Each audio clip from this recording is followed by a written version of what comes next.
আসসালামু আলাইকুম। যখন আগামী নির্বাচন নিয়ে নানান ধরনের শঙ্কা রয়েছে, নির্বাচন আদৌ হবে কিনা, ডক্টর মোহাম্মদ ইউনূস নির্বাচন সত্যিই দিতে পারবেন কিনা, সেই মুহূর্তে উচ্চ আদালতে একটি রিট করা হয়েছে আগামী জাতীয় সংসদ নির্বাচনের পরবর্তী সব ধরনের কার্যক্রম স্থগিত চেয়ে। এই রিটটি কে করেছেন? বাংলাদেশ কংগ্রেস নামের একটি দল, একটি রাজনৈতিক দল, তার মহাসচিব মোহাম্মদ ইয়ারুল ইসলাম, তিনি নিজেও একজন আইনজীবী। তো এই রিটের উপরে আগামী সপ্তাহে শুনানি হতে পারে। প্রশ্ন হচ্ছে যে এই সময়ে, এই টালমাটাল সময়ে এ ধরনের একটি রিট কেন করা হলো? বাংলাদেশ কংগ্রেস নামে যে রাজনৈতিক দলটি রয়েছে বা যারা রিটটি করেছে, নিশ্চয়ই পত্রিকার শিরোনাম হওয়ার জন্য বা পত্রিকা তাদের নাম আসার জন্য এ ধরনের কোনো রিট নিশ্চয়ই করেনি। প্রশ্ন হচ্ছে তাহলে এর পেছনের শক্তি কি? কি চায় তারা, অথবা কি হতে যাচ্ছে? রিট আবেদনকারী তার আবেদনে কি বলছেন? বেশ কয়েকটি বিষয়ে এখানে প্রশ্ন উত্থাপিত হয়েছে। সেখানে বলা হচ্ছে যে নির্বাহী বিভাগের ব্যক্তি দিয়ে নির্বাচন কমিশন সচিবালয় এবং নির্বাচন পরিচালনা সংবিধানের সঙ্গে সাংঘর্ষিক। আমরা জানি যে নির্বাচন পরিচালনার দায়িত্বে যারা থাকেন, রিটার্নিং কর্মকর্তা অথবা সহকারী রিটার্নিং কর্মকর্তা, এইসব দায়িত্বে কারা থাকেন? জেলা প্রশাসক এবং উপজেলা নির্বাহী কর্মকর্তা। তো বলা হচ্ছে যে বিচার বিভাগের মতন স্বাধীন প্রতিষ্ঠান হিসেবে নির্বাচন কমিশনের নিশ্চয়ই নিজস্ব জনবল থাকতে হবে এবং সংবিধান অনুসারে নির্বাচন পরিচালনা করবে নির্বাচন কমিশন। নির্বাহী বিভাগ শুধুমাত্র নির্বাচন কমিশনকে আনুষঙ্গিক বিভিন্ন ধরনের সাহায্য সহযোগিতা করতে পারে। কিন্তু সংবিধান লঙ্ঘন করে প্রতিটি নির্বাচন পরিচালনার দায়িত্ব নির্বাহী বিভাগকে দেওয়া হয় এবং এবারও প্রধান নির্বাচন কমিশনার বা ইসির পক্ষ থেকে তেমনটাই জানানো হয়েছে যে জেলা প্রশাসক এবং উপজেলা নির্বাহী কর্মকর্তারা তারা রিটার্নিং কর্মকর্তা এবং সহকারী রিটার্নিং কর্মকর্তার দায়িত্ব পালন করবেন। এখানে বলা হচ্ছে যে নির্বাহী বিভাগ সরকারের প্রতিনিধি হিসাবে সরকারের চাহিদা অনুসারে নির্বাচন পরিচালনা করে, ফলে নির্বাচন নিয়ে নানামুখী বিতর্কের সৃষ্টি সবসময় হয়ে থাকে।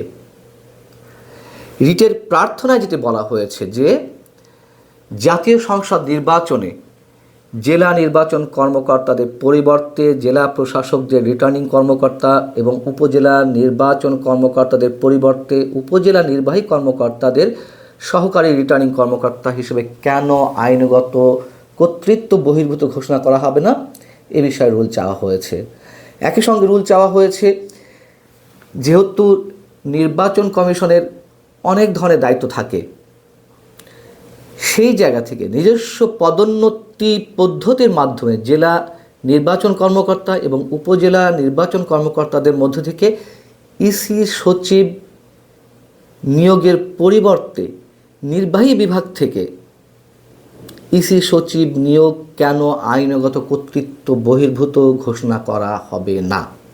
এই বিষয়গুলো আমাদের একটু বোঝার দরকার রয়েছে খুবই সতর্কতার সঙ্গে। আর কি বলা হয়েছে যে আর এই ধরনের পদক্ষেপ বাস্তবায়নে, অর্থাৎ নির্বাচন কমিশনের অধীনে যারা রয়েছেন জেলা নির্বাচন কর্মকর্তা কিংবা উপজেলা নির্বাচন কর্মকর্তা, তাদের মধ্য থেকে পদোন্নতি দিয়ে পদোন্নতির মাধ্যমে ইসি সচিব নিয়োগ বা অন্য কাজ করার জন্য কেন একটি ইলেকটোরাল সার্ভিস কমিশন প্রতিষ্ঠা করতে নির্দেশ দেওয়া হবে না, সেই মর্মেও রুল চাওয়া হয়েছে। এখন যেহেতু আগামী সপ্তাহে শুনানি রয়েছে হাইকোর্টে, যদি হাইকোর্ট সত্যি রুল দেয়, সেক্ষেত্রে আরও একটি বিষয় আবেদন করা হয়েছে, তা হচ্ছে রুল হলে তা বিচারাধীন অবস্থায় পরবর্তী জাতীয় সংসদ নির্বাচন আয়োজনের পরবর্তী সব কার্যক্রম স্থগিত চাওয়া হয়েছে। আর এতে প্রধান নির্বাচন কমিশনারকে বিবাদী করা হয়েছে। এই কথা তো সত্য যে বর্তমানে নির্বাহী বিভাগে নির্বাহী বিভাগ তাদের আস্থা, গ্রহণযোগ্যতা এবং দায়িত্ববোধ হারিয়ে ফেলেছে। তাদের দিয়ে অবাধ, সুষ্ঠু, নিরপেক্ষ নির্বাচন করা অনেকখানি প্রশ্নবিদ্ধ, যার কারণে তত্ত্বাবধায়ক সরকার থাকলেও এই প্রক্রিয়ায় তো নির্বাচন হয়ে আসছে এবং তত্ত্বাবধায়ক সরকারের অধীনে নির্বাচন হলেও জেলা নির্বাচন কর্মকর্তার বা উপজেলা নির্বাচন কর্মকর্তাদের পরিবর্তে যখন গুরুত্বপূর্ণ দায়িত্বে জেলা প্রশাসক কিংবা ইউএনওরা থাকেন, তারা তো মূল সরকারের মানে নির্বাহী বিভাগের থেকে কতটুকু সুষ্ঠুভাবে নির্বাচন পরিচালনা করছে সে বিষয়ে তো অবশ্যই প্রশ্ন থেকে যায়। এই কথাগুলোর হয়তো যৌক্তিকতা আছে, যৌক্তিকতা থাকলেও প্রশ্ন হচ্ছে এই সময়ে একেবারে যখন তফসিল ঘোষণা করা হবে আগামী সপ্তাহে, সেই মুহূর্তে এ ধরনের একটি রিট কিসের ইঙ্গিত দিচ্ছে? যদি সত্যি সত্যি রুল দেওয়া হয় এবং নির্বাচনী কার্যক্রম বন্ধ হয়ে যায়, তাহলে ফেব্রুয়ারিতে নির্বাচন হতে পারবে? প্রশ্নই ওঠে না। এমনিতেই শুরুতে বলছিলাম যে নানান ধরনের শঙ্কা রয়েছে, নানান ধরনের খেলা চলছে। দেশীয় শক্তি যেগুলো রয়েছে তাদের সঙ্গে আন্তর্জাতিক শক্তি নিশ্চয়ই খেলছে। শোনা যাচ্ছে এমন গুঞ্জন যে ভারত এবং যুক্তরাষ্ট্র আওয়ামী লীগকে রাজনৈতিকভাবে ফিরিয়ে আনতে এবং নির্বাচনে তাদের অংশগ্রহণ নিশ্চিত করতে তারা নানান ধরনের পদক্ষেপ নিয়েছে। এর মধ্যে আবার তত্ত্বাবধায়ক সরকার ব্যবস্থাও ফিরে এসেছে, যদিও তা চতুর্দশ সংসদ নির্বাচন থেকে এটি কার্যকর হবে বা ওই সময় গিয়ে তত্ত্বাবধায়ক সরকারের অধীনে গিয়ে সেই নির্বাচন অনুষ্ঠিত হবে। ত্রয়োদশ সংসদ নির্বাচন বা আগামী সংসদ নির্বাচন তত্ত্বাবধায়ক সরকারের অধীনে হবে না। কিন্তু বাস্তবতা হচ্ছে এরকম একটি নির্দেশনা হাইকোর্টে রয়েছে, কিন্তু মূল বিষয় হচ্ছে তত্ত্বাবধায়ক সরকার ব্যবস্থাতে ফিরে এসেছে। যদি কিনা মূল রাজনৈতিক দলগুলো বা কোনো এক বিশেষ শক্তির হাতের ইশারায় মোটামুটি এমন একটা সিদ্ধান্তে পৌঁছানো যায় যে না, এই নির্বাচন বা ত্রয়োদশ জাতীয় সংসদ নির্বাচন থেকেই সব কার্যক্রম তত্ত্বাবধায়কের অধীনে হবে, তাহলে তো কোনো প্রশ্ন ওঠার কথা নয়।